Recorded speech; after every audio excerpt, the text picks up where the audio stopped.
Gulzar house అగ్ని ప్రమాదం రెస్క్యూలో ఆలస్యం జరిగిందంటున్నారు కేంద్ర మంత్రి కిషన్ రెడ్డి. అయితే ఈ ఘటనపై రాజకీయాలు చేయొద్దని, రెస్క్యూ ఆపరేషన్ లో ఎలాంటి జాప్యమూ జరగలేదంటున్నారు మంత్రి పొన్నం.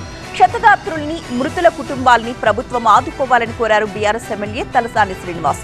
ప్రమాదం జరిగినప్పటి నుంచి ఎప్పటికప్పుడు పరిస్థితిని సీఎం పర్యవేక్షించారన్నారు డిప్యూటీ సీఎం భట్టి విక్రమార్క.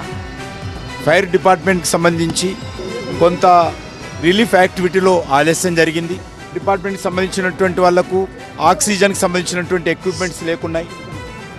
దాని కారణంగా వెంటనే వాళ్ళు ఫైర్ డిపార్ట్మెంట్కి సంబంధించినటువంటి వాటర్ కూడా తొందరగా పంపించలేదని ఆ కుటుంబ సభ్యులు బాధపడతా ఉన్నారు.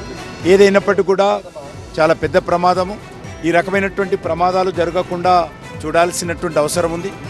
మేము మా ప్రభుత్వం తరఫున ఐఏ అధికారి కూడా ఒక నిమిషం జాప్యం లేకుండా స్పందించినారు. అది ప్రమాదం, మా బాధ్యత.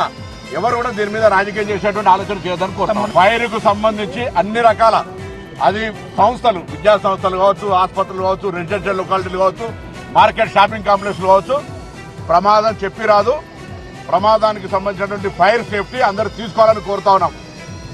మనం దాని తర్వాత స్పెషల్ డ్రైవ్ కూడా చేయడానికి ప్రభుత్వం నిర్ణయం తీసుకుంటుంది. చనిపోయిన వాళ్ళు, రెండోది ఎవరైతే హాస్పిటలైజ్ ఉన్న వాళ్ళని మరి చికిత్స నిమిత్తం అన్ని ప్రికాషన్స్ తీసుకోవాల్సిందిగా నేను ఈ సందర్భంగా కోరుతా ఉన్నాను. లోపలికి వెళ్తే చాలా భయానకమైనటువంటి పరిస్థితి. కొంత ఆక్సిజన్ అందక కూడా కొంతమంది ప్రాణాలు పోయినాయి అని చెప్పి వాళ్ళు చెప్తా ఉన్నారు.